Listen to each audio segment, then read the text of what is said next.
Bismillahirrahmanirrahim. Assalamualaikum warahmatullahi wabarakatuh. Alhamdulillahilladzi hadana li hadza wa ma kunna linahtadiya laula an hadana Allah. Wa asyhadu an la ilaha illallah wahdahu la syarikalah iqraran bihi wa tauhidan. Wa asyhadu anna Muhammadan abduhu wa rasuluh sallallahu alaihi wa ala alihi wa ashabihi wa sallama tasliman katsira wa ba'd. Alhamdulillah, sekalipun agak terlambat karena muter-muter dulu tadi, jalan-jalan menikmati pemandangan, kita dipertemukan kembali oleh Allah untuk membahas satu masalah yang sebentar lagi akan kita jalani, yaitu pembekalan menghadapi bulan Ramadan. Banyak aspek yang bisa kita bahas yang berkaitan dengan Ramadan. Saking banyaknya mustahil bisa kita bahas semua dalam waktu yang relatif singkat. Setidaknya ada dua hal yang kita akan bahas. Pertama tentang keutamaan Ramadan, dan yang kedua amalan apa yang sangat dianjurkan kita lakukan di bulan Ramadan. Keutamaan Ramadan sengaja kita bahas sebagai tasji'. Tasji' itu pangbibita, stimulan, daya tarik. Setelah kita mengetahui keutamaan Ramadan dan agungnya keuntungan yang bisa kita raih di bulan Ramadan, maka pasti semua kita akan kabita, akan teriming-iming, akan tertarik, bahkan sangat tidak sabar ingin segera berjumpa dengan Ramadan. Coba bayangkan kalau umpamanya ibu-ibu, kita jadikan ibu-ibu sebagai contoh biar perhatian. Ibu-ibu di perjalanan membawa uang 5 juta ke mall, mau ngeborong barang-barang yang ada di mall dengan SPG-SPG-nya. Kebayang suasana mall yang nyaman, dengan barang-barang kualitas yang bagus dan uang dengan jumlah yang cukup yang dibawa. Tiba-tiba ada telepon dari rumah, dari suaminya. Bu, cepat pulang, jangan jadi belanja. Emang kenapa? Sudah merengut nih ibu-ibu. Ini ada tamu datang dari jauh. Apa istimewa tamu? Oh, dia bawa 3 mobil. 1 mobil nanti mau balik lagi, 2 mobil diberikan kepada kita. Warareteh 2 nana. Pakai pakaian-pakaian yang bagus-bagus. Harganya mahal. Yang akan ibu beli di mall tuh gak ada bandingannya dengan ini nih. Makanan melimpah dan bawa 2 koper berisi uang dolar dan euro. Semuanya untuk ibu nih. Nah, umpamanya. Apa reaksi ibu? Apakah kira-kira jadi enggak ke mall? Enggak. Kebayang mobil mewah 2 baru. Padahal ibu-ibu lagi naik angkot ke sono. Ke mallnya. Ya, kebayang 2 koper uang dolar dan euro. Kebayang makanan berlimpah. Kebayang juga pakaian-pakaian yang bagus-bagus. Selain itu ada beberapa cepuk perhiasan, Bu, untuk ibu semuanya. Saya yakin angkot segera kiri, Mang. Ya. Langsung cari taksi untuk ke rumah. Tadinya mikir kalau mau pakai taksi mikir 1000 kali. Tapi demi memburu sesuatu yang sangat menggiurkan di rumah, taksi nggak ditanya apa diborong apa pakai argo. Semua rencana untuk belanja di mall batal. Karena apa? Ada sesuatu yang jauh lebih menarik perhatian, yaitu di rumah. Padahal suasana di rumah itu lagi berantakan. Udah biasanya begitu. Tapi kali ini sangat-sangat ingin segera sampai di rumah karena ada sesuatu yang sangat menarik perhatian dia. Pasti akan seperti itu ya. Setelah mengetahui di rumah itu ada mobil beteh, ada pakaian, ada uang, ada makanan yang melimpah, maka ibu-ibu pasti segera ingin sampai di rumah. Nah, keuntungan yang terkandung di bulan Ramadan jauh lebih berharga daripada yang tadi disebutkan dalam ilustrasi tadi, Bu. Banyak keuntungan yang Allah siapkan di bulan Ramadan bagi kaum muslimin yang menyambut kedatangan bulan Ramadan dengan tata cara penyambutan yang benar secara syar'i. Apa saja beberapa keuntungan yang Allah sediakan di bulan Ramadan?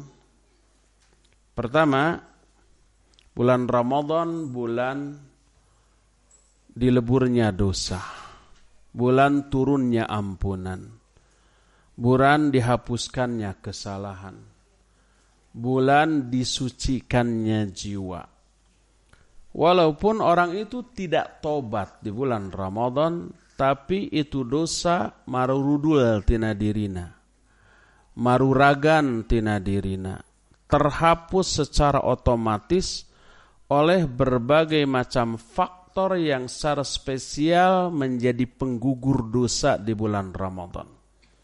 Apa saja? Pertama, saum yang dilakukan di bulan Ramadan secara otomatis itu menggugurkan dosa sekalipun dia tidak tobat dari dosa itu. Sebagaimana sabda Nabi SAW, "Man shoma Ramadhana imanan wa ihtisaban ghufira lahu ma taqaddama min dzambi."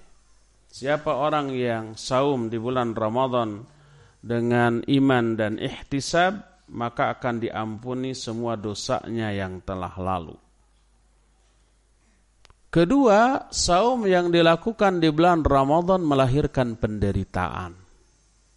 Berupa lapar, berupa haus, berupa lemas, berupa emosi yang tidak stabil, dan seabrek penderitaan lainnya. Dan seluruh penderitaan, apalagi penderitaan yang lahir dari sebuah ibadah, itu secara otomatis menggugurkan dosa. Ketiga, selama saum para malaikat memintakan ampun untuknya. Nabi SAW menyatakan, "Innal malaikata latastaghfiru lis-shaimina hatta yuftira." Sesungguhnya para malaikat benar-benar memintakan ampunan bagi orang-orang yang sedang saum sampai mereka berbuka. Selama saum, dari mulai adzan subuh sampai adzan maghrib, para malaikat beristighfar, memintakan ampunan kepada Allah bagi orang-orang yang saum. Berapa jumlah malaikat yang memintakan ampun? Tidak terbatas, tidak terhitung, saking apanya, saking banyaknya. Berdasarkan hal itulah, maka pastilah doa atau istighfar para malaikat tersebut akan dikabulkan oleh Allah, dan efek dari pengabulan istighfar tersebut berakibat diampunkannya dosa-dosa orang-orang yang sedang saum tersebut. Dan banyak lagi lah faktor-faktor penghapus dosa lainnya yang terdapat di bulan Ramadan. Oleh karena itu, maka salah satu keuntungan dari orang-orang dari Ramadan yang sebentar lagi akan kita alami ini adalah digugurkannya dosa, dihapuskannya kesalahan, dihapuskannya juga catatan-catatan perbuatan-perbuatan buruk dalam catatan amal kita, dan seterusnya. Dan inilah keuntungan yang sangat-sangat menggiurkan. Ini yang pertama. Saya ingin melanjutkan pembahasan ini tadinya ya kepada apa efek dikabulkan atau diampuninya dosa seseorang. Efek positifnya banyak. Cuma sekedar ingin, tapi keinginan ini nggak akan saya lakukan karena itu termasuk materi lain di luar materi Ramadan. Inilah keuntungan pertama yang terkandung di bulan Ramadan. Yang kedua, keuntungan kedua yang Allah siapkan di bulan Ramadan adalah tusaffadu fihi syayatin. Dibelenggunya setan-setan di bulan Ramadan. Setan yang mana yang dibelenggu? Yang dibelenggu adalah maradatul jin. Jin-jin durhaka. Jin-jin yang jahat. Jin-jin yang kafir, yang menentang syariat Allah Azza wa Jalla. Mereka dibelenggu. Adapun jin-jin muslim, walaupun muslimnya muslim yang fasik. Karena jangankan jin, manusia aja muslim tapi banyak yang fasik, banyak yang durhaka. Boleh dikatakan hampir semua pelaku dosa-dosa besar kebanyakan muslim. Tanya para koruptor, apa agamanya? Muslim. Tanya umpamanya para pemabuk, apa agama mereka? Muslim. Tanya para pezina, apa agama mereka? Muslim. Walaupun dosa-dosa baik zinahnya, mabuknya, judinya, korupsinya tidak mengeluarkan mereka dari keislaman, tidak menyebabkan mereka kafir, tidak menyebabkan mereka murtad. Mereka tetap muslim, tapi muslim yang berdosa besar, muslim yang ahli maksiat. Itu manusia.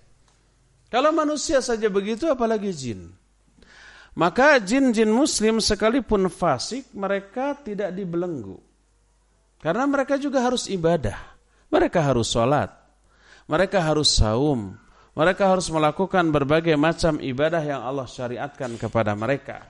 Maka kalau mereka dibelenggu nggak akan bisa melakukan ibadah. Maka jin-jin muslim walaupun fasik, mereka tidak dibelenggu dan bebas berkeliaran. Kadang jin muslim yang fasik seperti ini yang sering kali mengajak manusia berbuat maksiat, berbuat dosa.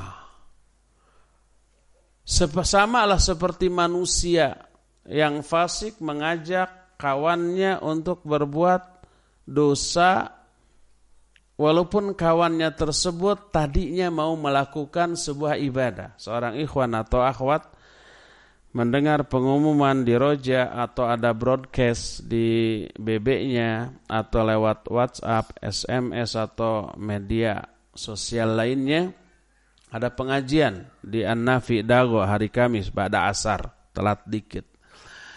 Nah, mau berangkat. Ya, mau berangkat. Udah mandi, udah pakai baju untuk ke masjid, datang telepon dari kawannya. Mejeng yuk. Sekarang libur nih, kita ke mall, cari yang bening-bening dan yang manis-manis. Permen maksudnya. Nah itu godaan. Siapa yang ngajak? Muslim, kawan.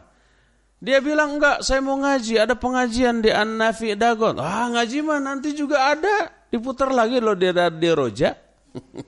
Bisa putar rekamannya. Bisa nanti didengar di YouTube. Sekarang mah mejeng. Dia setan. Setan bungglekan. Dia muslim, tapi muslim yang fasik. Yang kadang karena ajakan ini, orang tadi tergoda. Iya ya, nanti kajian akan diputar ulang loh. Atau dengar rekamannya lah. Kalau mejeng gak setiap waktu ada kesempatan. Akhirnya dia batal ngaji, lari ke mall. Memenuhi ajakan kawannya tadi. Orang bisa begitu, apalagi bangsa jin.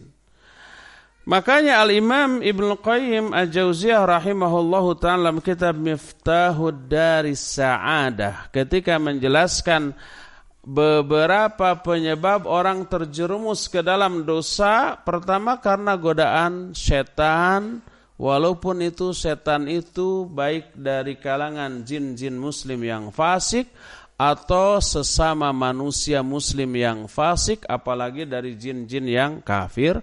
Kedua, kadang-kadang tanpa digoda oleh setan, seseorang bisa terjerumus ke dalam dosa karena keburukan karakter yang sudah tertanam kuat dalam jiwa orang itu. Contoh seseorang memiliki karakter yang buruk, yaitu dengki, iri, panasan, dan seterusnya. Karakter buruk seperti ini untuk terjerumus ke dalam dosa nggak perlu digoda oleh setan, asal ada pemicu saja. Tetangganya yang menjadi saingannya tiba-tiba merenovasi rumahnya. Dengkinya tanpa harus digoda oleh setan otomatis jalan sendiri tuh. Itu orang kok punya duit sih? Pasti korupsi. Nah gitu, suudzonnya muncul. Ngomong ke tetangga ke sebelah, itu tahu nggak kenapa dia renovasi? Itu korupsi loh. Kata tetangga yang dibisikin, korupsi dari mana? Dia nggak pegang uang umat loh. Mikir lagi ya, kalau nggak korupsi pasti punya tuyul. Pokoknya dicari alasan agar orang yang didengkinya itu dibenci banyak orang. Keburukan karakter seperti ini memicu orang untuk terjerumus ke dalam dosa tanpa digoda oleh setan.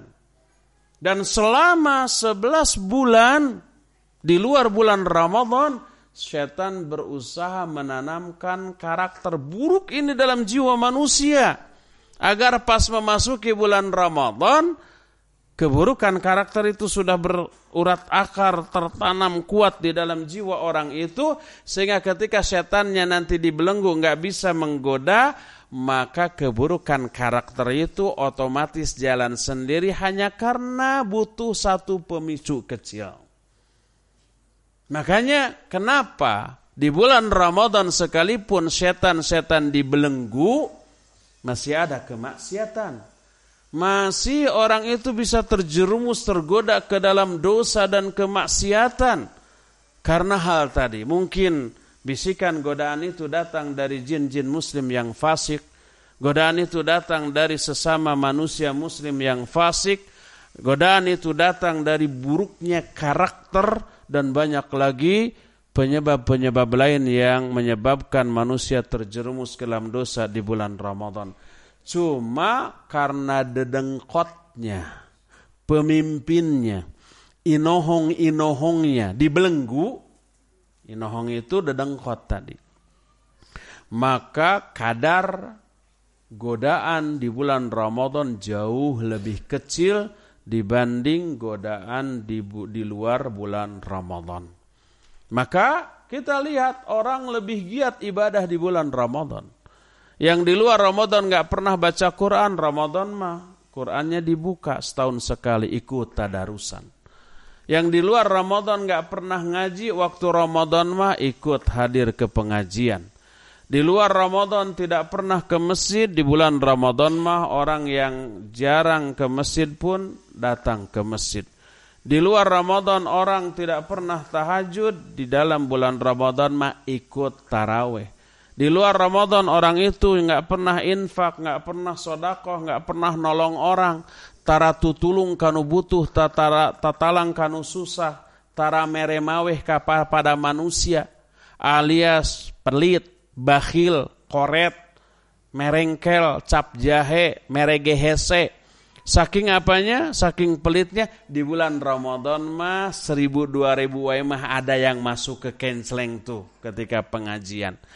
Jadi godaan di bulan Ramadan kadarnya jauh lebih kecil dibanding di luar Ramadan.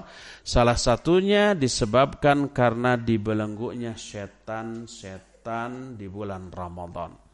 Dan ini anugerah yang sangat besar untuk kita manfaatkan.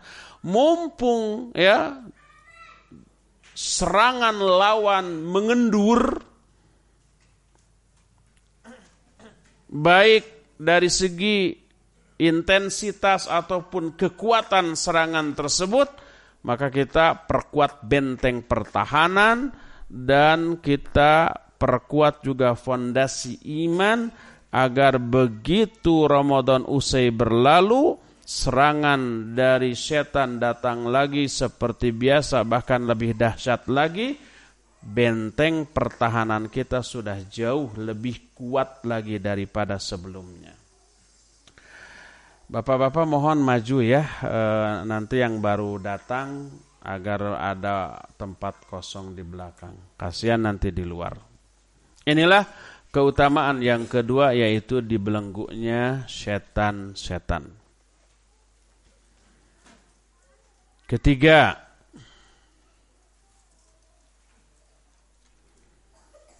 dibukakan pintu-pintu surga dan ditutup pintu-pintu neraka. Tidak ada satupun pintu neraka yang terbuka. Dan tidak ada satupun pintu surga yang tertutup. Kita pertanyakan, apakah kita melihat enggak dibukanya pintu surga dan ditutupnya pintu neraka? Kita tengok ke atas ke langit, aduh itu surga ngabulung-bung. Apa begitu? Tidak. Hah? Kok suara baru muncul sekarang? Tadi kemana? Apakah terbukanya pintu surga dan tertutupnya pintu neraka di bulan Ramadan itu terlihat oleh kita? Tidak sama sekali.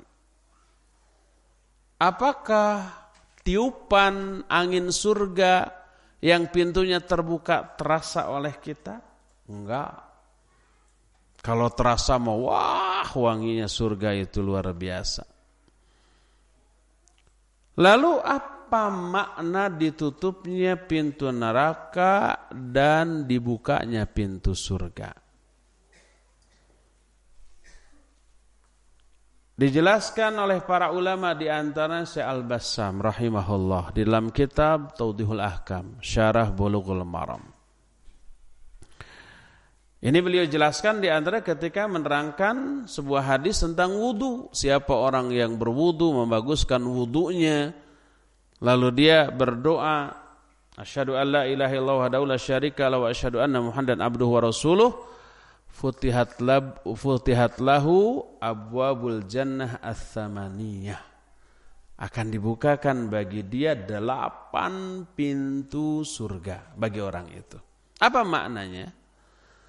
Maknanya adalah bahwa amalan tersebut, amalan wudu dan membaguskan wudu lalu berdoa dengan doa yang diajarkan tadi, merupakan amalan pengundang turunnya hidayah dari Allah bagi orang itu, sehingga orang itu terdorong untuk mengamalkan amalan-amalan yang menyebabkan dia bisa masuk ke pintu surga mana saja yang dia kehendaki.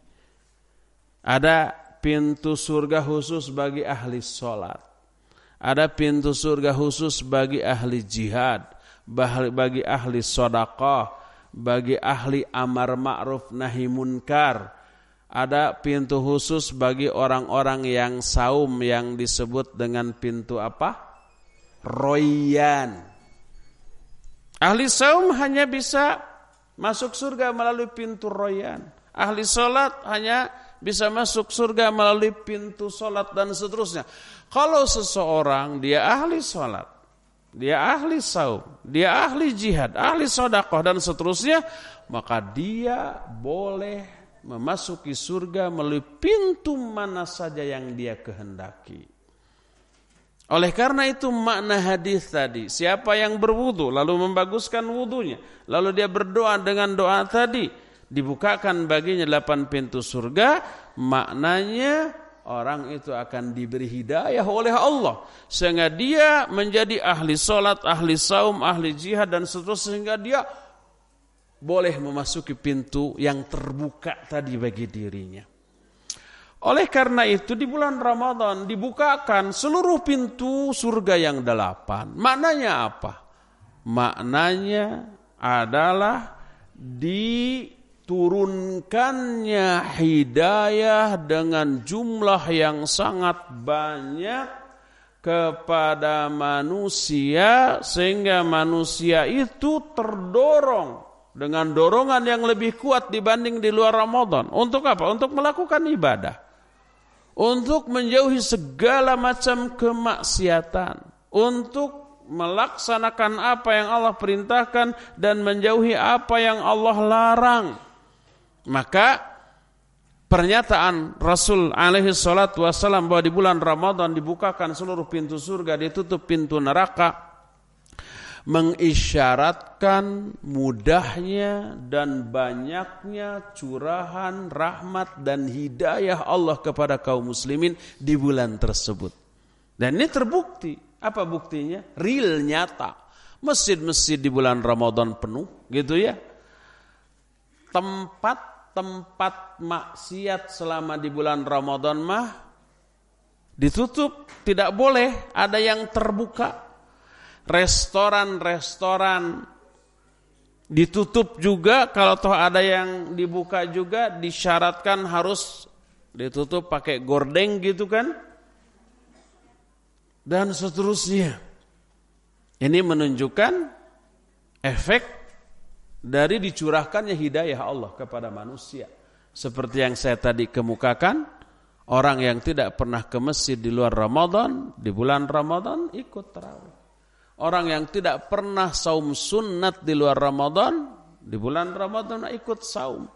Orang yang tidak pernah umpamanya ngaji di bulan Ramadan ikut hadir ke pengajian, dan itu bukti nyata dari efek dibukakannya pintu-pintu surga, dan itu terasa benar oleh kita. Semangat ibadah di bulan Ramadan kita rasakan jauh lebih besar, lebih tinggi dibanding di luar Ramadan.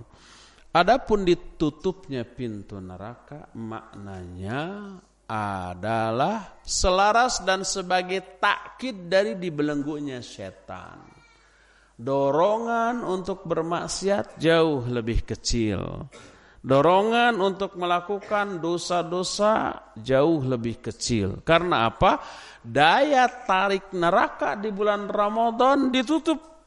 Dengan ditutupkannya pintu-pintu neraka tadi. Maka orang yang di dalam hatinya ingin berbuat dosa dan maksiat, tetap ruang lingkupnya sempit. Orang yang tukang mabok di bulan Ramadan mau ke diskotik tutup, nggak boleh gitu ya. Mau berzina nggak ada tuh, tutup juga, meren gitunya. Harus ekstra keras untuk mencari kesempatan untuk itu gitu. Mau berbuat berbagai macam kemaksiatan yang lainnya, ruang lingkup untuk itu lebih sempit dibanding di luar Ramadan. Itulah keutamaan yang ketiga. Keutamaan keempat, di bulan Ramadan ada Lailatul Qadar yang dianggap lebih baik daripada 1000 bulan. Keutamaan yang kelima, bahwa bau mulut orang-orang yang saum lebih wangi daripada wanginya minyak kasturi di sisi Allah Subhanahu wa taala. Keutamaan yang keenam, setiap hari Allah Azza wa Jalla menghiasi surga sehingga jauh lebih indah lagi daripada sebelumnya. Keutamaan yang ketujuh, setiap hari Allah membebaskan orang-orang yang tadinya dicanangkan sebagai ahli neraka, Allah bebaskan sehingga dia tidak jadi masuk ke dalam neraka, tapi Allah belokkan untuk bisa masuk ke dalam surga. Kedelapan, orang-orang yang saum diijabah doanya dalam sebagian besar waktu hidup yang sedang dijalaninya selama Ramadan. Selama saumnya doanya makbul sampai dia berbuka. Ketika berbuka adalah doa yang dikabulkan.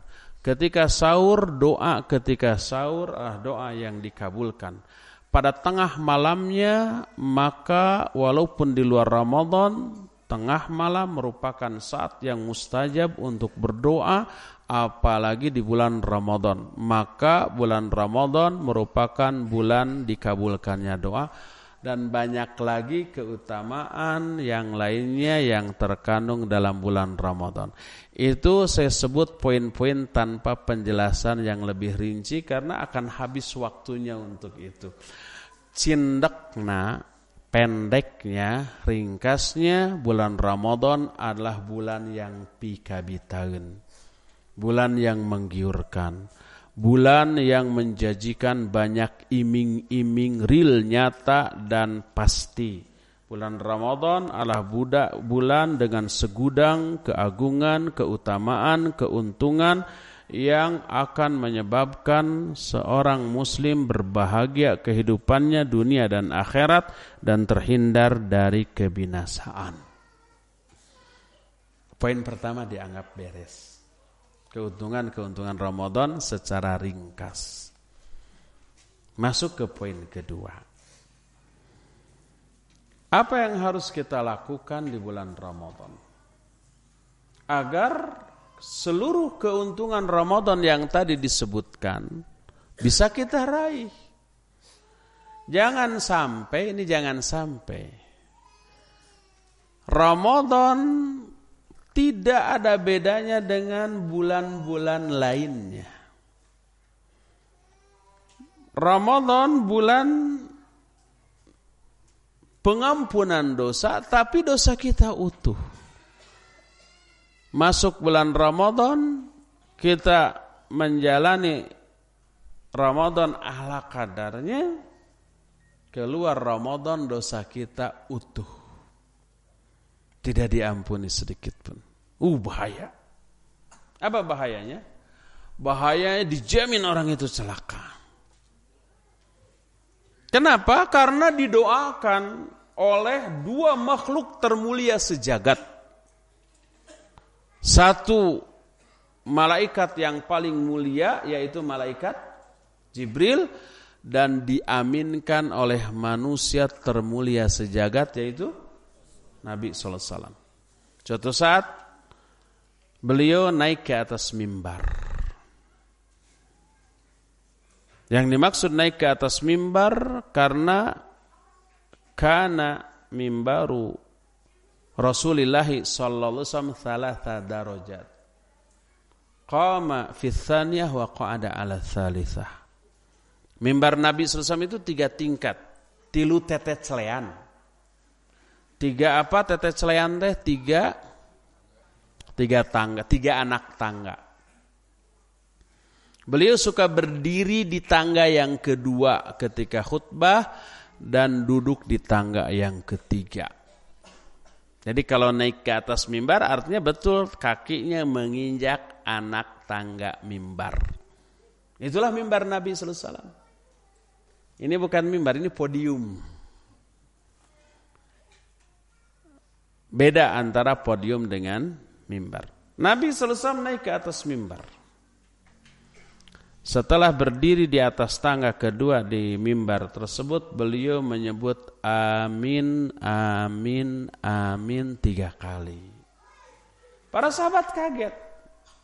Tegugur, teangin, tepupuguh, ujug-ujug amin 3 kali. Para tidak terdengar berdoa. Ada yang tidak mengerti bahasa Sunda di sini? Aya nu teu ngartos bahasa Sunda di dieu? Aya?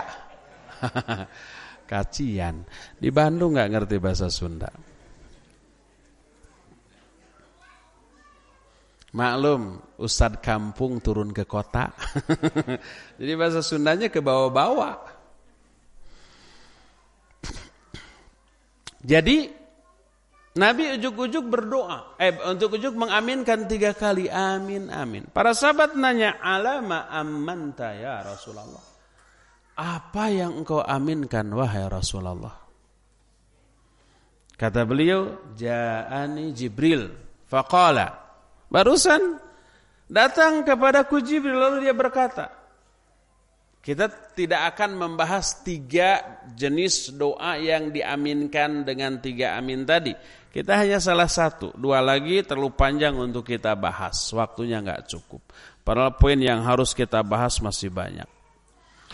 Kata Nabi sallallahu alaihi wasallam, berkata Jibril, "Raghima anfumriyin idza dakhala Ramadan, thumma kharaja minhu falam yughfar lah. Qul amin ya Muhammad." Faqultu amin.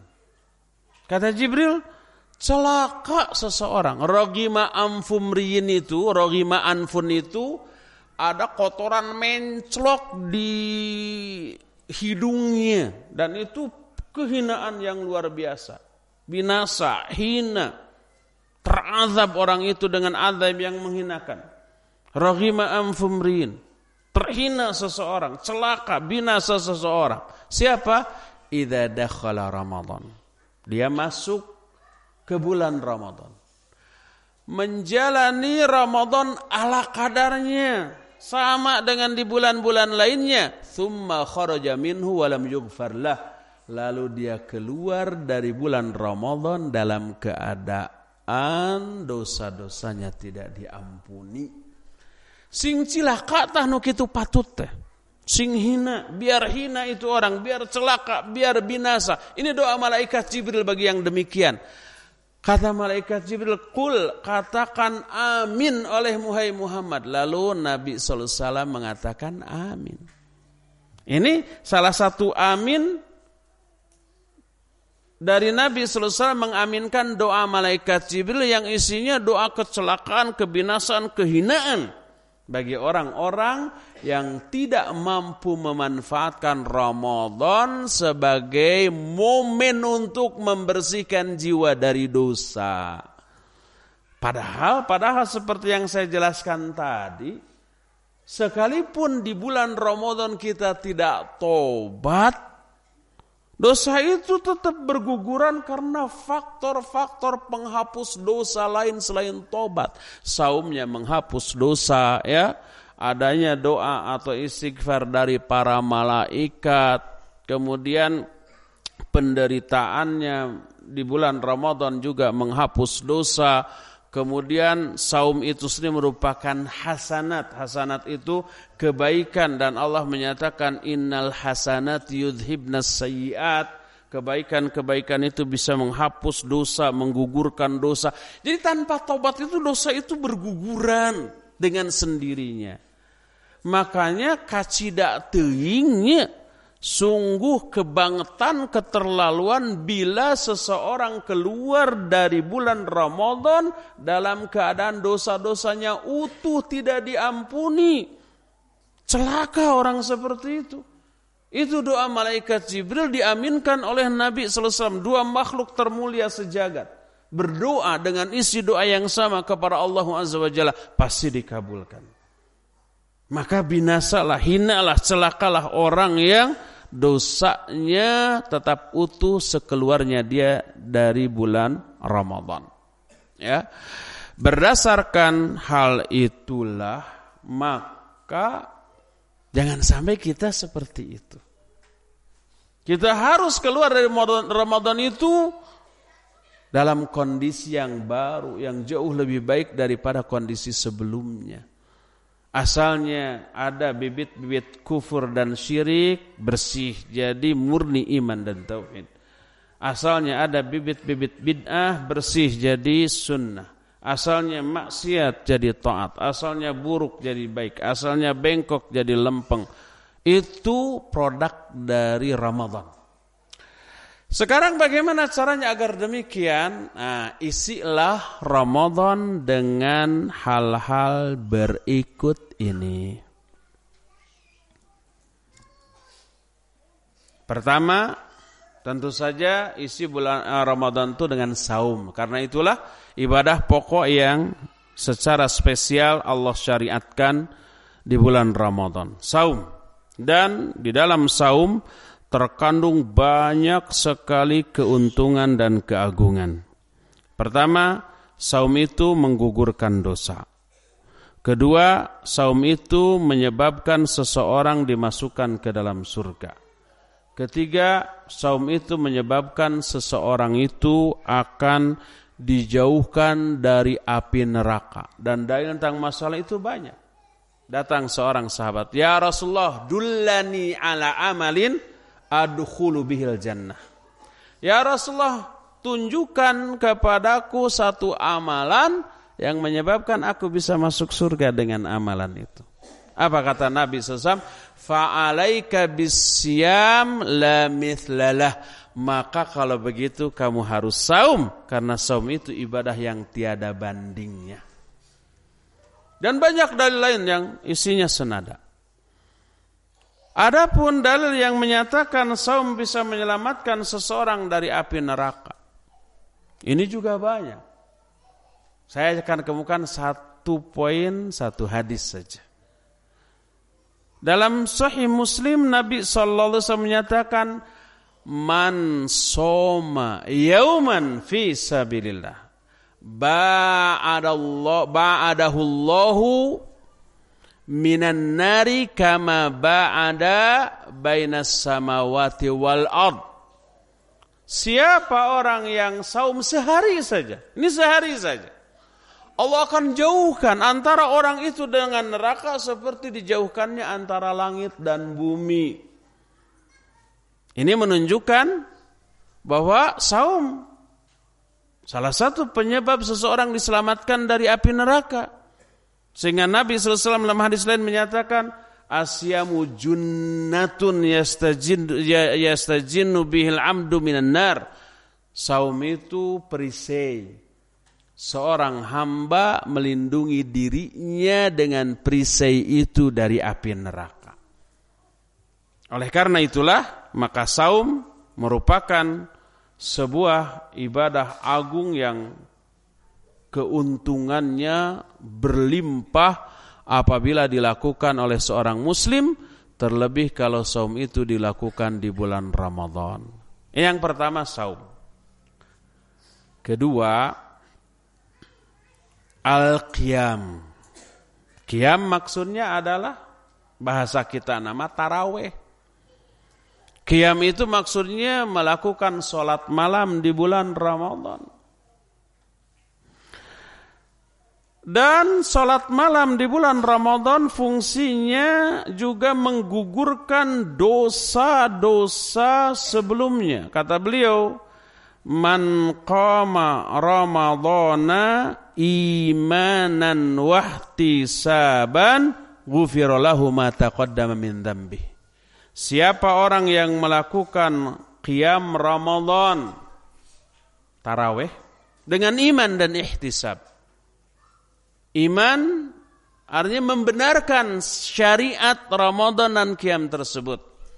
Ihtisab artinya mengharapkan pahala atas ibadah yang dilakukan. Maka akan diampuni semua dosa-dosanya yang telah lalu. Di sini sahih riwayat Imam Bukhari dan Imam Muslim.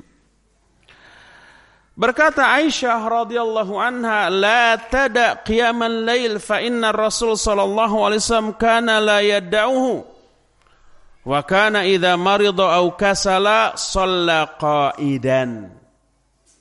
Kata Aisyah radhiyallahu anha, "Jangan kalian tinggalkan salat malam." Karena Rasul alaihi salatu wassalam pun tidak pernah meninggalkannya. Maka apabila beliau suatu saat sakit atau malas, jangan ada yang protes, "Ustaz lancang menyebut Nabi malas." Ini kata Aisyah. Kalau Nabi sakit atau malas, karena sakit dan malas sifat yang sangat manusiawi, dan Nabi SAW adalah manusia biasa. Ada rasa malas natu. Aisyah menyatakan, "Wa kana idza marida aw kasala." Kalau beliau sakit atau malas, shalla qa'idan, beliau salat sambil duduk. Tahajudnya tetap. Walaupun malas, walaupun umpamanya sakit, beliau salatnya sambil duduk. Umar bin Khattab radhiyallahu an, beliau salat malam mulai pertengahan malam. Setelah beliau salat melewati pertengahan malam dibangunkannya keluarganya. Dibangunkanlah istrinya. Dibangunkanlah anaknya. Lalu dia berkata as-shalah, as-shalah. Ayo salat, salat, salat. Lalu beliau membacakan Al-Qur'an surah Toha ayat 132, wa'mur ahlaka bis-shalah wastabir 'alaiha la nas'aluka rizqa nahnu narzuquka wal 'aqibatu littaqwa. Perintahkan keluargamu untuk sholat dan bersabarlah kamu dalam hal itu. Karena tidak langsung perintah kita sholat kepada keluarga kita itu digugu ya. Apalagi kepada anak-anak, ayo sholat, iya nanti masih ngantuk. Ini kan gitu ya. Ya nanti masih asik nih. Barijeng, dia tuh tidak sedang melakukan apa-apa. Harus ulet, harus sabar. Jangan hanya sekedar dipanggil, Ujang, Nyai, ayo cepat-cepat bangun. Itu sudah azan berkumandang. Dia nyaut, ya, mi, bu, ma, sebentar lagi. Itu dijamin gak akan bangun. Kalau umpamanya sudah begitu, samperin, bangunkan, ayo digendeng ke WC. Gak apa-apa manyun juga. Gak apa-apa dia tersungut-sungut juga. Si Umi masih ngantuk nih. Iya sayang, harus sabar ya.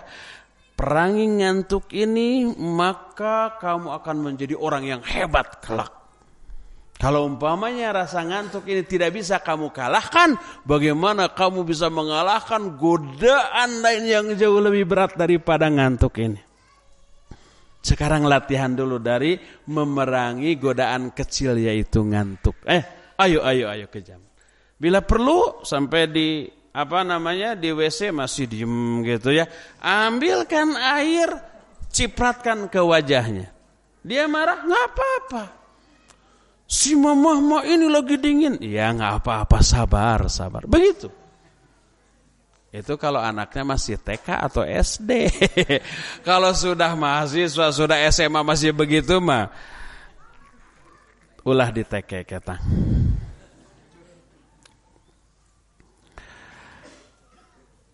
Ketika Ibnu Umar radhiyallahu anhuma menafsirkan Al-Qur'an dalam surah Az-Zumar ayat yang ke-9.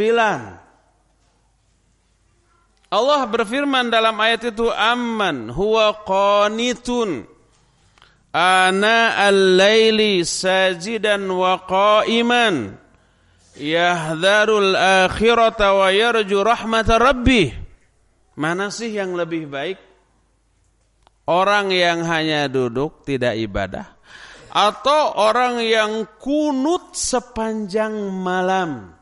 Yang dimaksud kunut sepanjang malam itu sajidan wa qa'iman, dia sujud, dia berdiri, dia ibadah, salat semalaman. Kenapa? Yahdharul akhirah, karena dia takut akhirat, wa yarju rahmata rabbih, dan mengharapkan pahala dari Allah. Ada tuh orang kayak gitu semalaman salat. Siapa orang ini? Berkata Ibnu Umar, dzaka Utsman bin Affan radhiyallahu an. Yang dimaksud orang yang diterangkan dalam ayat ini adalah Utsman. Kenapa? Berkata Imam Ibnu Abi Hatim, innama qala Ibnu Umar dzalik likathrati sholati amil mu'minin Utsman bin Affan bil lail wa qira'atahu hatta innahu rubbama qara'al Qur'an fi raq'atin wahidah. Itu kata Imam Ibnu Abi Hatim. Ibnu Umar berkata demikian karena sangat rajinnya Utsman bin Affan salat malam dan membaca Al-Quran dalam salatnya, sehingga seringkali beliau membaca seluruh ayat Al-Quran hanya dalam satu rakaat. Jadi begitu beres iftitah, beres Fatihah, mulai Al-Baqarah. Beres Al-Baqarah, Ali Imran, An-Nisa, Al-Maidah, Al-An'am, terus sampai An-Nas, sampai terakhir. Sarokaat. Cing, banyak mana rokaat Utsman dengan kita? Nah, banyak kitanya. Terus pahalanya banyak siapa? Jangan ditanya atuh.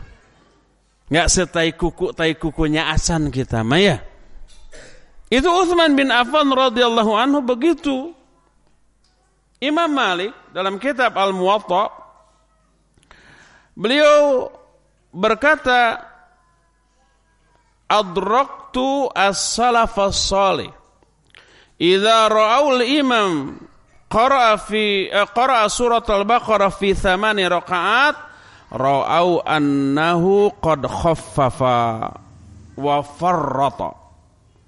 Kata Imam Malik, aku bertemu dengan generasi salafus saleh, generasi sahabat.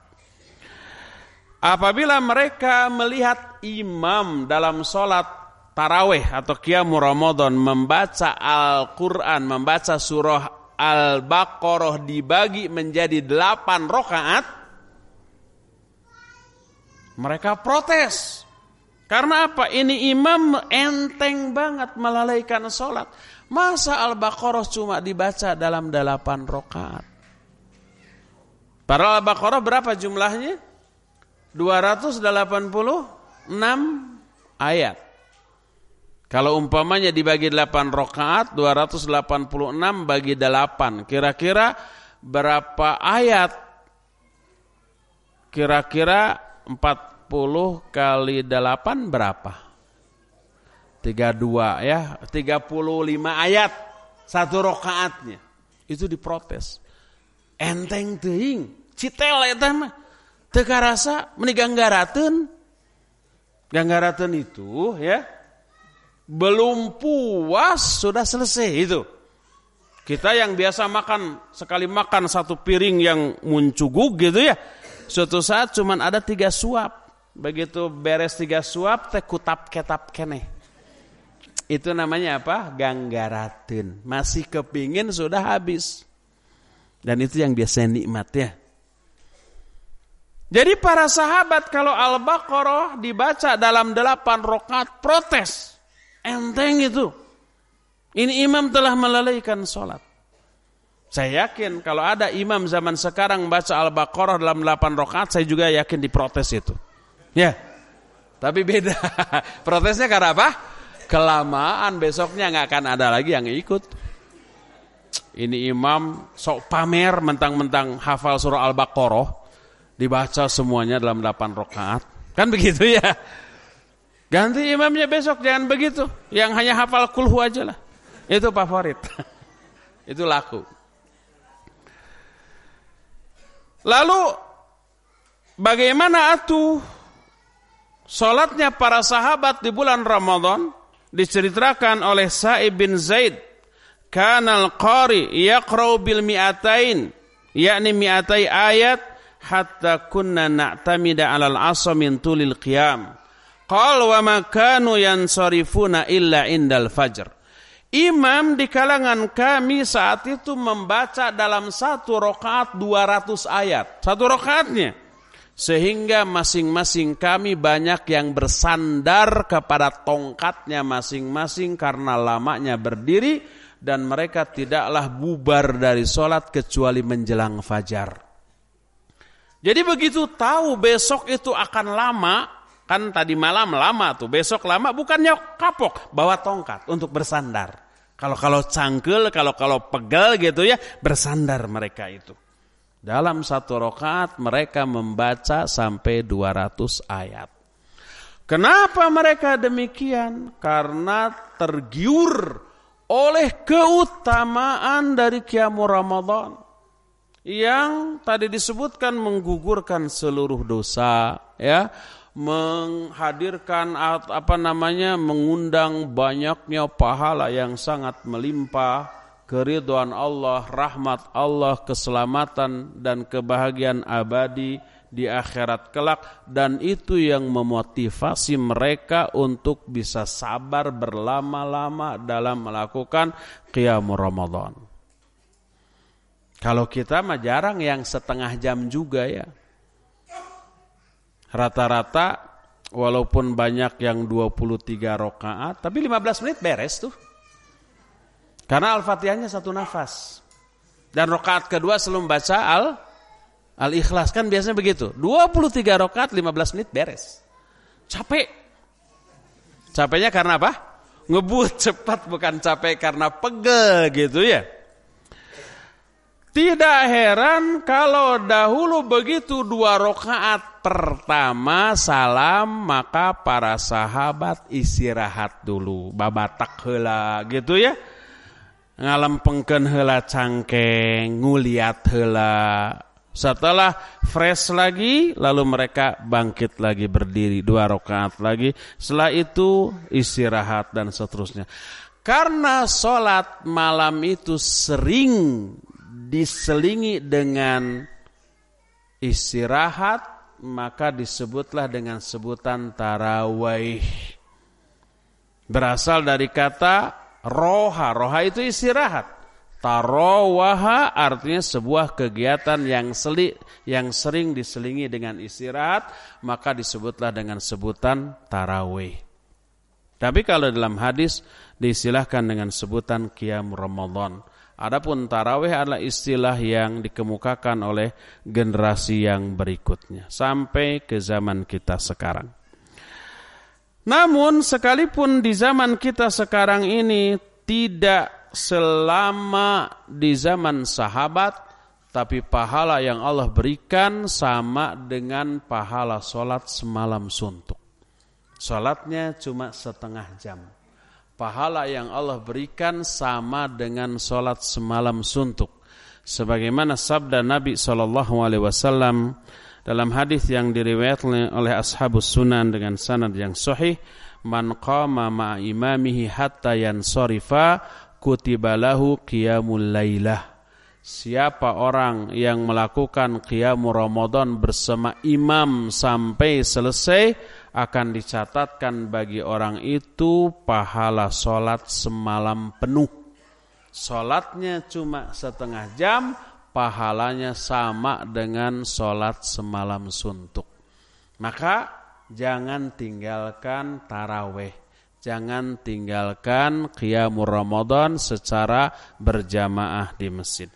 Inilah yang kedua yang sangat dianjurkan dijaga, dipelihara selama Ramadan. Ketiga, perbanyak infak dan sedekah. Karena infak dan sedekah di bulan Ramadan jauh lebih utama dibanding di bulan yang lainnya. Dalam hadis yang dikeluarkan oleh Imam At-Tirmidzi dari Anas, Nabi alaihi salatu wasallam bersabda, afdhalus shadaqah shadaqatun fi Ramadan. Seutama-utama sedekah adalah sedekah di bulan Ramadan. Coba lihat bagaimana semangat para sahabat dalam hal infak dan sedekah terlebih di bulan Ramadan. Sebuah hadis dari Zaid bin Aslam, dia berkata, aku mendengar Umar bin Khattab radhiyallahu anhu berkata, amarona Rasulullah sallallahu alaihi wa alihi wasallam an natasaddaqa wa wafaqa dzalika malun indi. Kata Umar, Rasul SAW memerintahkan kami untuk bersedekah. Kebetulan saat itu aku ada harta. Berkata Umar di dalam hati, fal yauma asbiqu Aba Bakrin in sabaqtuhu. Sekarang pasti aku akan bisa mengalahkan Abu Bakar bila aku segera ini. Saya akan infak setengah dari harta saya. Dan itu jumlahnya sangat banyak. Kata Umar, faji'tu binisfi mali. Aku datang kepada Nabi SAW dengan membawa setengah dari hartaku. Melihat Umar datang, Nabi melihat banyaknya harta yang disedekahkan oleh Umar. Bukan untuk pribadi Nabi, tapi disetorkan kepada Nabi oleh Nabi SAW, nanti akan dibagikan ke orang-orang yang berhak menerimanya. Berkata Rasul sallallahu alaihi wasallam, ma abqaita li ahlik. Apa yang kamu sisakan untuk keluargamu? Banyak begini. Menjawablah Umar, abqaitu mithlahu. Aku tinggalkan yang jumlahnya sama dengan harta yang aku bawain. Setengah-setengah kan? Setengah untuk keluarganya, setengah untuk infak dan sedekah.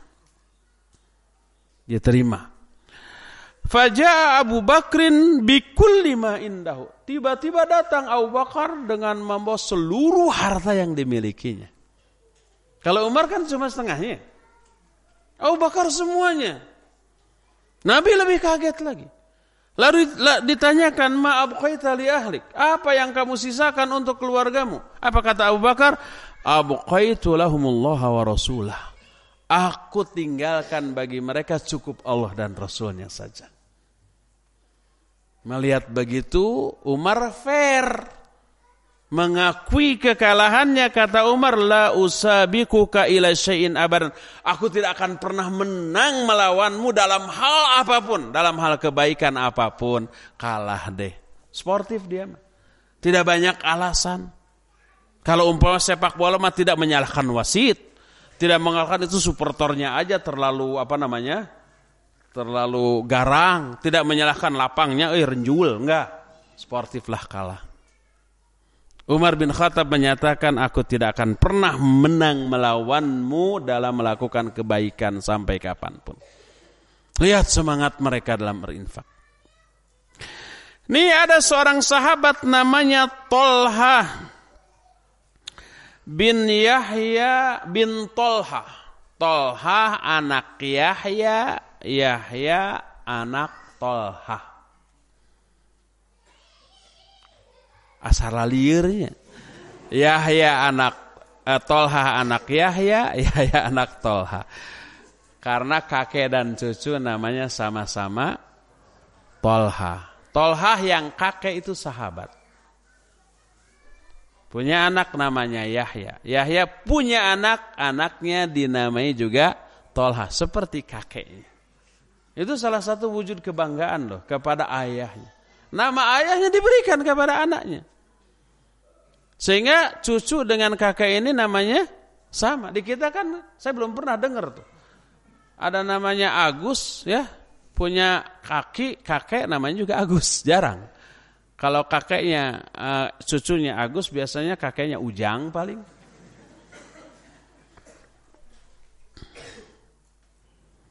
Tolha sang kakek adalah sahabat. Punya anak namanya Yahya. Yahya punya anak diberi nama Tolha. Nah ini cerita Tolha sang cucu. Kata Tolha sang cucu, haddatsatni jaddati Sa'da bintu Auf al-Marriyah. Kata Tolha sang cucu, nenekku namanya Sa'da binti Auf al-Marriyah. Ibu-ibu, bapak-bapak yang sebentar lagi mau punya anak perempuan, mau dicontek jadi nama, silakan. Sa'da. Nama salah seorang wanita sahabat kebanggaan suaminya. Siapa suami Sa'da? Tolha. Sebab ini yang cerita Tolha, tapi Tolha sang cucu. Kata Tolha sang cucu, nenekku bercerita. Apa cerita neneknya? Kata neneknya, dakhala alayya Tolha dzata yaumin wa huwa khaizun nafsi. Suatu saat Tolha masuk menemui aku dalam keadaan murung, dalam keadaan sedih, seperti yang bingung. Melihat begitu, sang istri Sa'da khawatir kemurungan kesedihan suami itu karena kesalahan dirinya. Langsung introspeksi. Sehingga dia berkata, kata sang istri, mali arabika minni syai'un fa'uinak. Kata Sa'da binti Auf al-Marriyah, barangkali aku melihat engkau sedih karena kesalahan yang aku lakukan kepadamu, maka tolong beritahu akan aku perbaiki. Apa kata suaminya? La fa ni'ma halilatul mar'i anti. Enggak. Sebaik-baik istri seorang muslim adalah engkau. Engkau itu istri yang terbaik, the best lah. The best wife. Yang pada zaman sekarang mungkin tidak ada. Fakultu masya'nuk, kalau begitu ada apa denganmu? Kok sedih gitu? Murung. Coba lihat jawaban Tolha. Dia mengatakan, al-malul ladzi indi qad kathura wa aqrabani. Karena harta yang aku miliki sekarang tambah banyak dan ini yang membuat aku sedih. Anehnya. Hartanya bertambah banyak kok sedih. Terbalik 180 derajat dengan orang zaman sekarang. Kita bisa melihat orang itu punya uang atau tidak dari raut wajahnya tuh. Kalau umpamanya berkerut, manyun, lagi boken. Kalau lagi sumringah gitu ya, ini lagi bot nih gitu. Kalau Tolha enggak begitu, dia sedih karena hartanya sangat banyak. Bagaimana sikap sang istri? Kata istri ini menunjukkan istri yang tidak matre. Kata istrinya, ma alaik iksimhu hatta ma baqiya minhu dirham. Ada apa dengan? Bagikan saja sudah sampai enggak ada lagi yang tersisa kalau itu membebani pikiranmu. Akhirnya betul-betul dibagikan sampai semuanya habis, barulah kedua-duanya tenang. Tenang, nyaman, bersih pikiran setelah hartanya habis dibagikan. Ada enggak orang zaman sekarang seperti? Enggak ada.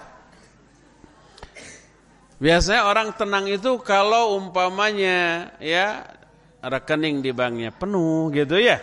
Berangkas juga penuh gitu ya. Kulkas penuh, baru tenang tuh. Tapi kalau uang yang tadinya 1 miliar berkurang jadi tinggal 200 juta lagi, baru resah. Walaupun masih ada 200 juta. Karena biasa MM-an. Orang yang biasa MM-an lalu tiba-tiba saldonya tinggal ratusan juta, dia resah gelisah itu. Cok tanya ke orang-orang kaya, bener enggak? Ada enggak yang mengalami di sini? Saya yakin malu untuk mengakuinya. Padahal orang biasa punya 200 juta, wah bisa sumringah banget tuh. Habis semua. Itu cerita sang nenek kepada Tolha sang cucu. Berkata Tolha sang cucu, oh begitu kisah kakekku dan nenekku itu luar biasa. Lalu fasa'altu khazina Tolha kam kanal mal. Aku bertanya kepada orang yang dulu ditugaskan kakekku untuk membagikan hartanya. Berapa jumlah harta kakekku yang dibagikan? Dia menjawab 400 alaf, 400.000 dirham. Kita belum tercengang karena masih dalam bentuk dirham. Belum dirupiahkan. 1 dirham seharga 3 gram perak. Sekarang kalau perak harga 1 gramnya 10.000, berarti 3 gram perak berapa? 30.000. Ini ada 400.000 dirham. 400.000 kali 30.000. 4 kali 3 berapa? 12. Nolnya tambah 400.000, 5 ya? 30.000. 12 miliar habis semua dibagikan. Bisa bikin 4 rumah lengkap dengan perabotannya dan mobilnya dan isi-isinya tuh. Ini habis semuanya dibagikan. 12 miliar habis. Dan itu bukti kedermawanan para sahabat dalam hal infak dan sedekah, apalagi di bulan Ramadan. Adapun infak dan sedekah yang paling dianjurkan di bulan Ramadan, pertama, iftaris shaim, memberi makanan untuk berbuka bagi orang-orang yang sedang saum. Maksudnya pas maghrib ya, jangan jam 8 pagi ayo buka. Dosa itu mah. Ta'awun 'alal itsmi wal 'udwan. Kenapa ini sangat dianjurkan? Pertama, itu masuk ke dalam keumuman ayat yang menceritakan ciri-ciri penghuni surga. Dalam surah Al-Insan ayat 8 sampai ayat 12 disebutkan wa yut'imuna at-ta'ama ala hubbihi miskina wa yatima wa asira. Innama nut'imukum liwajhillah la nuridu minkum jazaa'a wala syukura. Inna nakhafu min rabbina yawman abusan qamtarira fawaqahumullahu syarra dzalikal yaumi wa laqahum nadratan wa surura. Mereka memberi makan dari makanan yang paling disukainya kepada orang miskin, anak yatim, dan para tawanan. Mereka berkata, kami hanya memberi makan kepada kalian karena wajah Allah. Kami tidak menginginkan balasan ataupun ucapan terima kasih dari kalian. Kami takut kepada Allah pada hari di saat semua orang cemberut dan kesusahan. Lalu Allah menyelamatkan mereka dari kejelekan hari kiamat tersebut dan Allah memberikan kebahagiaan dan kegembiraan kepada mereka pada hari itu. Kalau memberi makan ini dilakukan di hari-hari biasa, itu balasan. Apalagi kalau di bulan Ramadan. Ini yang pertama. Kedua, memberi makan kepada orang yang berbuka di bulan Ramadan menghasilkan pahala yang sama dengan pahala orang yang saum itu, tanpa mengurangi pahala saum mereka sedikit pun. Kalau umpamanya kita memberikan satu orang saum untuk berbuka pada waktu maghrib, kita dapat 2 pahala saum. Pahala saum dari saum kita dan pahala saum dia juga kita dapat.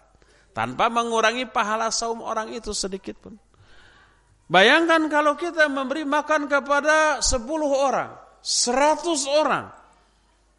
Pahalanya, padahal pahala saum itu luar biasa seperti yang tadi sudah kita singgung sebagian. Saum itu pahalanya berlimpah, tidak dihitung dengan angka. Allah itu kalau membalas amal perbuatan biasanya menghitung angka 10 kali lipat, 700 kali lipat gitu ya. Tapi kalau saum itu tidak menghitung angka karena apa? Jumlahnya tidak terhitung, sangat banyak. Itu pahala saum. Di samping menggugurkan dosa tadi, di samping meningkatkan derajat, di samping memasukkan ke dalam surga, di samping menyelamatkan dari api neraka, banyak. Nah, pahala saum yang seabrek itu bisa kita peroleh dari saum orang lain dengan cara memberi makan kepada orang itu di saat berbuka. Tapi ini tidak menggugurkan kewajiban saum kita. Saya nggak perlu saum, cukup ngasih makan pahala dapat. Itu enggak begitu, kita tetap dosa besar kalau kita sengaja tidak saum. Hanya karena pertimbangan itu, ya. Nabi SAW bersabda, ayyuma mu'min at'ama mu'minan ala ju'in at'amahullahu min thamadil jannah wa man saqa mu'minan ala dhama'in saqahullahu minar rahiqil makhtum. Mukmin mana saja yang memberi makan kepada orang mukmin di saat orang itu lapar, dan orang yang saum pasti lapar, Allah akan memberi makan kepada orang itu dari buah-buahan surga. Dan siapa orang yang memberi minum kepada seorang mukmin ketika orang itu kehausan, Allah akan memberikan minuman kepada orang itu dari Ar-Rahiqul Makhtum, salah satu sungai di surga. Hadis ini diriwayatkan Imam At-Tirmidzi dengan sanad yang hasan. Nabi SAW pun bersabda, man fattara fihi sha'iman kana maghfiratan lidzunubihi wa itqu raqabatin minan nar wa kana lahu mithlu ajrihi min ghairi ayanqusu min ajrihi syai'un. Siapa orang yang memberi makan untuk berbuka kepada orang yang saum, maka hal itu menjadi pengampun atas dosanya, pembebas dari api neraka, dan dia akan memperoleh pahala sama dengan pahala orang saum itu tanpa mengurangi pahala orang itu sedikit pun. Qalu, para sahabat bertanya, ya Rasulullah, laisa kulluna yajidu ma yuftiru bihi shaim. Wahai Rasulullah, tidak semua kita memiliki rizki untuk memberi makan orang yang saum. Gimana tuh? Beliau menjawab, yu'tillahu hadha thawab liman fattara sha'iman ala mudqatil labanin aw tamrin aw syurbati ma wa man saqa sha'iman saqahu Allahu min haudhi syurbatan la yadma'u ba'daha hatta yadkhulal jannah. Kata Nabi sallallahu alaihi wasallam, Allah tetap akan memberikan keutamaan pahala tadi bagi orang yang memberikan makanan kepada orang yang saum, walaupun seteguk susu atau satu butir kurma atau seteguk air. Dan siapa orang yang memberikan minum kepada orang yang saum, Allah akan memberikan minum kepada orang itu dari telagaku, dan tidak akan pernah lagi orang itu kehausan sampai dia masuk ke dalam surga. Jadi begitu menggiurkan pahala memberi makan orang yang saum. Tapi gimana tuh? Sekarang kan semua orang punya makanan ya. Apa kita ngirim tetangga? Ini untuk berbuka, kata tetangga. Saya juga melimpah nih, gak kemakan. Ambil lagi. Gampang sekarang ya. Banyak ke masjid. Bila perlu hubungi DKM. Saya siap menyediakan untuk berbuka di masjid ini. Berapa orang? Berapa porsi? Nanti saya masak, atau saya pesan ke catering, atau nih tolong uangnya kelola oleh DKM itu asal bisa dipercaya. Bisa begitu. Dan insya Allah kita sendiri Radio Roja Bandung menampung, menggalang pengumpulan dana untuk buka bersama untuk orang-orang yang kelak akan mengikuti daurah di bulan Ramadan di masjid kita di sana ya. Siapa di antara hadirin di sini yang berminat, silakan menghubungi Radio Roja, termasuk juga para pendengar Radio Roja Bandung dimanapun Anda berada. Inilah yang ketiga yang sangat dianjurkan, yaitu infak dan sedekah. 4, 5, 6 dan seterusnya tidak bisa untuk kita teruskan karena waktunya sudah habis. Sudah hampir maghrib, tinggal tersisa waktu kira-kira 12 menit lagi untuk bertanya jawab menjelang maghrib. Cukup sampai di sini saja dan kita buka sesi tanya jawab.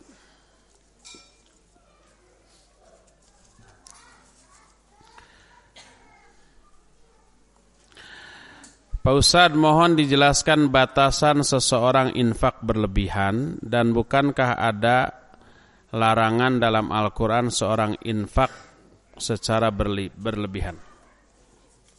Iya, yang dimaksud berlebihan adalah infak yang menimbulkan madarat, sampai kelaparan dia harus minta-minta, maka itu tidak boleh. Tapi kalau infak tersebut tidak menyebabkan dia sampai meminta-minta, dia yakin bisa mencari lagi rizki dengan cara kuli atau apapun, maka itu dibolehkan sebagaimana yang dilakukan oleh Abu Bakar As-Siddiq radhiyallahu an. Jadi apa yang dilakukan Abu Bakar itu tidak menyebabkan istri dan anaknya kelaparan. Mereka semuanya sudah bisa mandiri dan merasa qanaah cukup dengan apa yang ada tanpa harus berlebih-lebihan.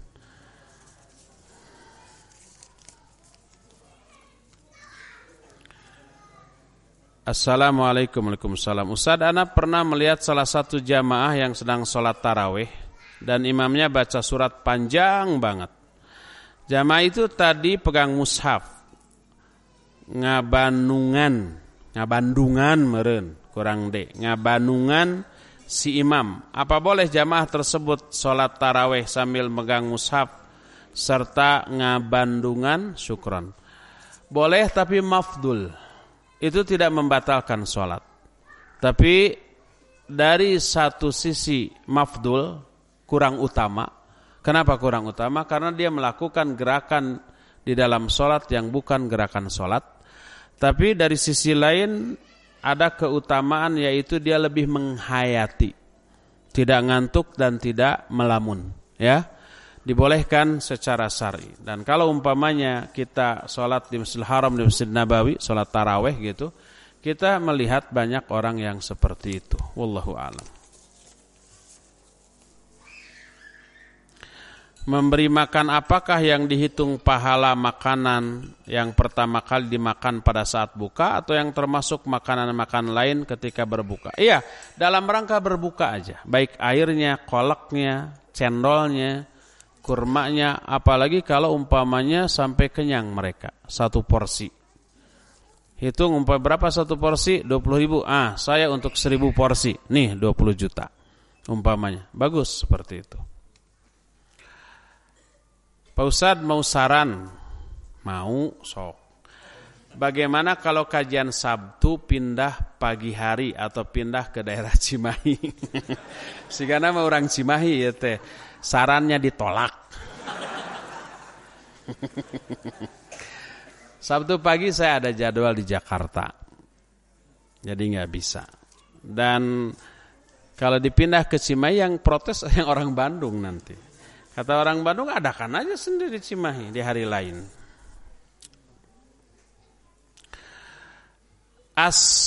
Ustadz, jangan disingkat, assalamualaikum gitu, nggak ada pahala nanti. Habis capek panjang teng, nadi capek itu ada pahalanya ya. Ingin pahala tapi nggak mau capek. Mohon doa jamaahnya untuk anak saya bernama Fatimah Mutiara Fikrah, karena sedang ujian SMK sakit, beres ujian SMK sakit. Marbot An-Nafi. Iya, syafahallah. Allahumma rabban nasi mudhibil ba's isfi anta syafi la shifa illa shifauk shifaan la yughadiru saqama. Mudah-mudahan Ananda Fatimah Mutiara Fikrah ini oleh Allah segera disembuhkan, dikembalikan lagi kesehatannya, keceriaannya, dan disabarkan, digugurkan dosanya, diberikan pahala kepada yang bersangkutan dan kepada orang tua dan keluarganya yang pasti ikut menderita karena hal itu ya. Amin. Apakah berdosa kalau masjid dijadikan meeting bisnis atau urusan dunia lainnya? Kalau perbuatan itu termasuk perbuatan mubah, dibolehkan, tidak masalah. Apalagi ada kontribusi ke masjid setelah bisnisnya sukses, nyumbang ke masjid itu.